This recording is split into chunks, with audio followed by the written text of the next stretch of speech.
সম্প্রতি নানা ইস্যুতে ভারতের সঙ্গে সম্পর্কের অবনতি হয়েছে বাংলাদেশের।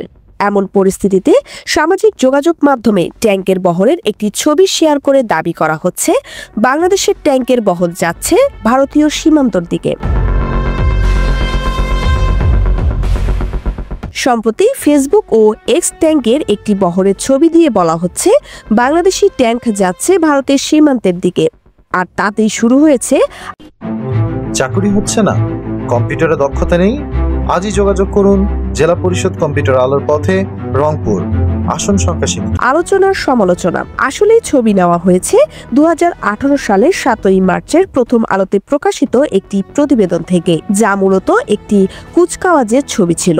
ওই প্রতিবেদনের শিরোনাম ছিল শক্তিশালী সামরিক তালিকায় বাংলাদেশ 57তম। প্রথমে আয়রন ক্লাড নামের একটি এক্স অ্যাকাউন্ট থেকে এটি পোস্ট করা হয়। পরে বাংলাদেশে ফেসবুক থেকে এটি ছড়াতে থাকে।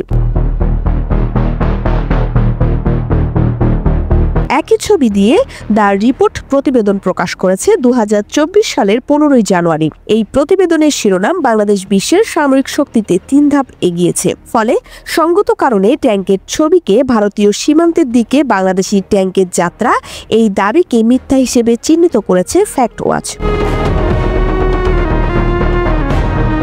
নভেম্বরের 30 তারিখে আয়রন ক্লাডের এক্স অ্যাকাউন্ট থেকে এই তথ্য প্রথম পোস্ট করা হয়। এই অ্যাকাউন্ট ভুল তথ্য আগেও ছড়িয়েছে। প্রথম আলোতে যে প্রতিবেদনটির সঙ্গে এই ট্যাঙ্কের বহরের ছবি প্রকাশিত হয়েছে, সেখানে ছবিকে প্রথম আলোর ফাইল ছবি বলা হয়েছে। প্রতিবেদনটি করা হয়েছে গ্লোবাল ফায়ার পাওয়ার ইন্ডেক্স 2017কে ভিত্তি করে। বিশ্বের 133টি দেশের মধ্যকার নানা তথ্য উপাত্তের উপর ভিত্তি করে সামরিক বাহিনীর একটি তালিকা প্রকাশিত হওয়ার পর প্রতিবেদনটি প্রকাশ করা হয়। এদিকে গ্লোবাল ফায়ার পাওয়ার .com-এর প্রতিবেদনটিতে বলা হয়েছে এই বছর বাংলাদেশ সামরিক শক্তিতে 3 ধাপ উন্নতি করেছে, যা দেশের প্রতিরক্ষা সক্ষমতার উন্নতির ইঙ্গিত দেয়। গ্লোবাল ফায়ার পাওয়ার .com-এর তালিকা বিশ্বের শীর্ষ সামরিক শক্তিগুলোর মধ্যে যুক্তরাষ্ট্রকে প্রথম স্থানে রেখেছে এবং বাংলাদেশ 37তম অবস্থানে উঠে এসেছে এমন তথ্য জানিয়েছে।